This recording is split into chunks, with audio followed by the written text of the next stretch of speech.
Welcome to r/MaliciousCompliance, where we share stories of people conforming to the letter, but not the spirit of request. The first story. Biologist lends me a box of skulls for sketching. My wife thinks I'm joking, until she opens it. The second story. I refused to inflate one student's grade. Her influential parents intervened. Forced to comply, I upgraded every student to a perfect score. The third story. Bureaucrat claims it's easy to get nonverbal clients with disabilities to complete a government survey. I invite him to demonstrate. The fourth story. Cancelled training session led to a chaotic trip back. At our manager's explosive demand. We complied, but at a cost to the company's time, budget, and patience. The first story is Box of Skulls leads to shock and awe. In my free time, I like to draw. One subject of interest is skulls. Usually I have to search the web for images of skulls, but I know a biologist, so I called them up and asked if I could borrow a cast, not real skull. They said that they never loan out a skull because they'll forget who they loaned it to, and it just disappears. Online they go for $300 to $2K. She had the ones that are not cut open above the eyes, so you can open into the brain cavity that are obviously for study. They look more real as they were cast from real skulls, and thus have some of the character and damage of the originals. I think they're rather sturdy plastic with a little heft. They're all two pieces with a detached mandible. In addition to human skulls, she had other mammals including apes and monkeys that have fangs. Strangely, she said she would be willing to loan out all of the skulls, and that way they will not forget who has what. I agreed, and grinning, I took a huge box of skulls home. My wife saw the box and asked me what was in it. I said skulls. She said, "No really, what's in the box?"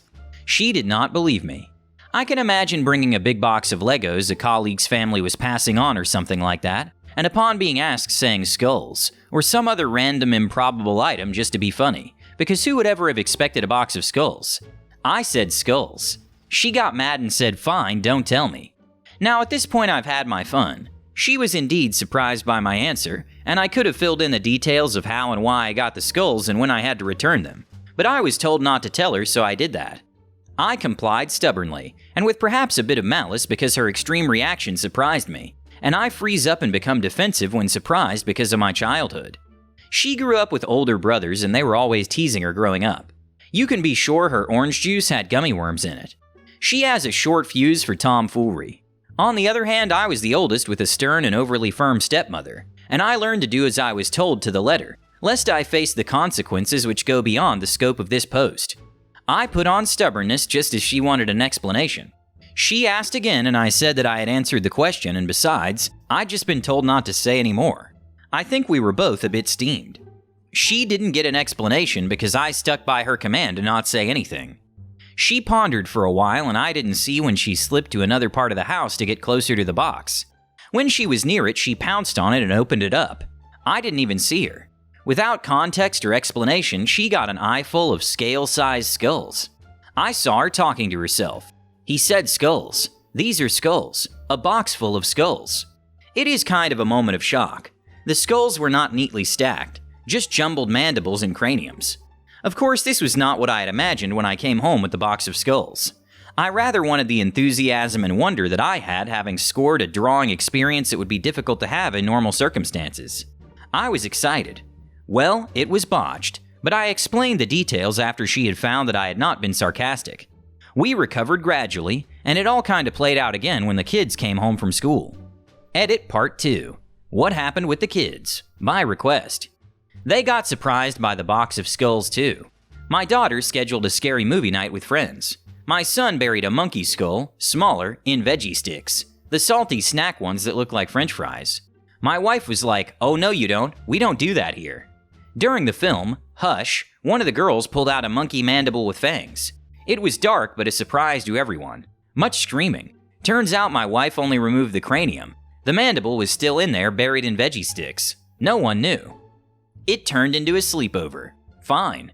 They were up later than me. I had to work so I got up. No shower, no nothing. Just get out of the house.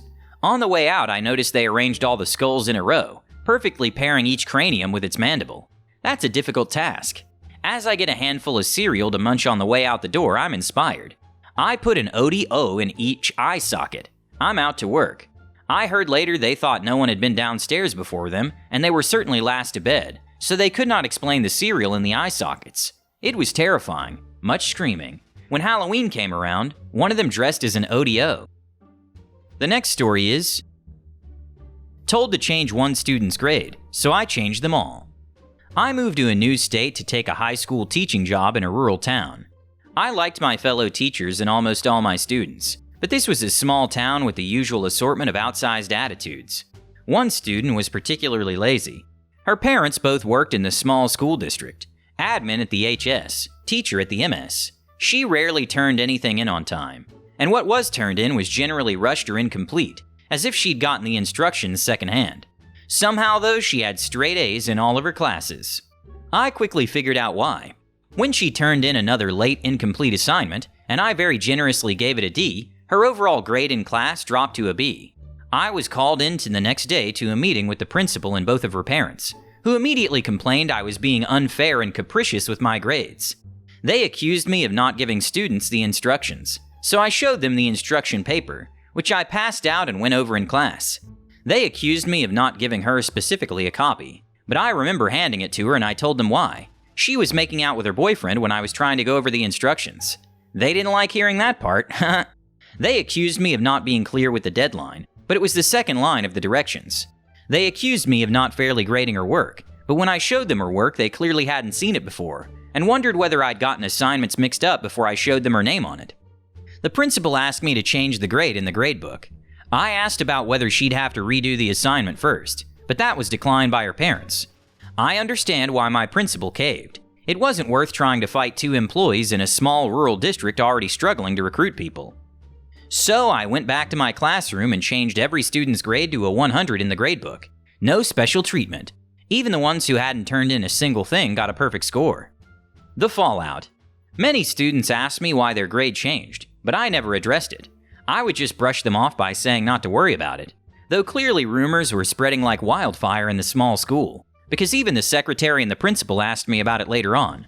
I only said that yes, I changed her grade. The principal looked like he wanted to ask me about why I changed all the grades, but he just shrugged and walked away.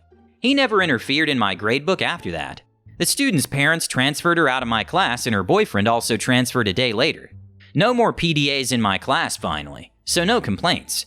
Edit. Why are you letting them make out in class? You're a bad teacher. Huh. To be clear, I tried all the usual stuff before they transferred out. It was an elective class, so it was possible.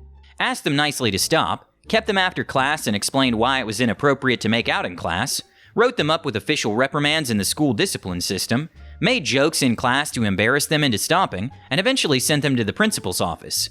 But guess who worked in the principal's office and would run interference? The third story is, oh, it's not that hard to give a survey. Okay, kind sir, then show me how it's done. However, I read a story that reminded me of a job that I had almost 10 years ago. I used to be the guardian or conservative representative of 20 adults with developmental and intellectual disabilities. The highest IQ that I had in the group was about 65. Most of my clients were nonverbal, and if they could speak, it was very rudimentary language. My main job was to ensure my clients' safety, ensuring they were getting the appropriate services and that they weren't being abused. Then came a message that stated that some government bureaucrat decided that we needed to term men, whether or not clients were feeling as though they were getting the appropriate services they need. Mind you, my clients couldn't speak, and if they did, it was like talking to a toddler. I had received the survey, I didn't understand half the questions in the survey. So this bureaucrat held a presentation stating why this thing was important and how it would be beneficial. I said there's no way that any of my clients can do this, and his response was, oh, it's not that hard, just try to explain the questions to them. Cue malicious compliance. I warned my boss via text message what I was about to do. I told the bureaucrat, okay, if it's that easy, please come to my client's home and show me how easy it will be to do this survey. At this point, everybody attending this meeting started snickering because they knew exactly what I was about to do, and they knew my personality. So the bureaucrat agreed to meet up with me 3 days later at my client's house, or group home, whichever you want to call it. Mind you, the client's house that I met up with this bureaucrat is completely nonverbal, had a feeding tube, was in a wheelchair, and wore diapers. The only sounds from this client were vocalizations that were more of that of a newborn infant, but after many years you start to understand what this client wanted. I had prepared her care staff, and the care staff actually prepared popcorn because they knew exactly how this would turn out. So we waited and the bureaucrat showed up, and the bureaucrat asked me where the client was.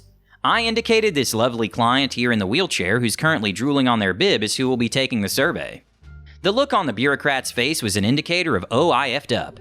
I sat down in a chair along with the care staff, and we started eating popcorn watching this man trying to figure out how to communicate with a drooling individual. After about 15 to 20 minutes, he turned and faced me and said, "This is not working." And I looked at him and said, "Did you not say it would be so easy to do this and I should not have any issues? So please, I'm waiting for your demonstration to show me how easy it is to complete the survey." His defeat was very evident, and he kindly excused himself, and about a week later, all the surveys were taken away, because majority of the clients that we worked with would have never been able to complete the survey, and they realized that this was a dumb idea and a waste of government funds. But it was worth seeing the defeat in this guy's face. The fourth story is, want me home right now? Sure. In my role as a team lead at an engineering company, I had 3 years of experience under my belt before a new manager stepped in. Unfortunately, this manager didn't seem to grasp the company's operations or bother to learn about our work environment. One day, a significant training session was scheduled with a client in a city located around 1,000 kilometers away. To make sure we were well prepared, my colleague and I took a flight the previous night, aiming to be at the client's office by 8 a.m. start time.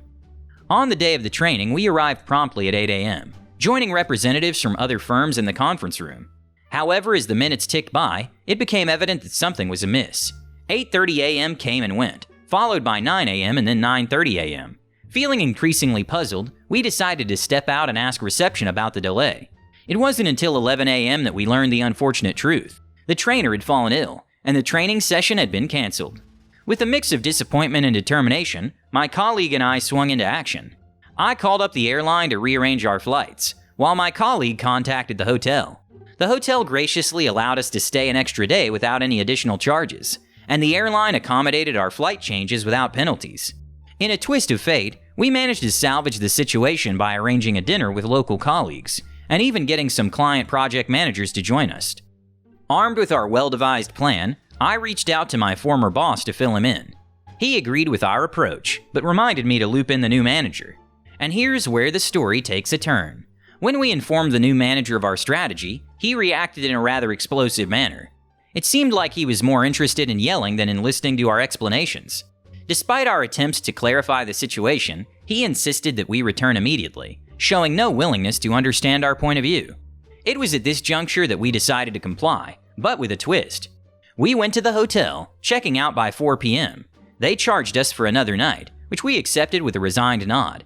At the airport, the airline informed us about the additional fee for changing our flights, which we accepted with a knowing smile.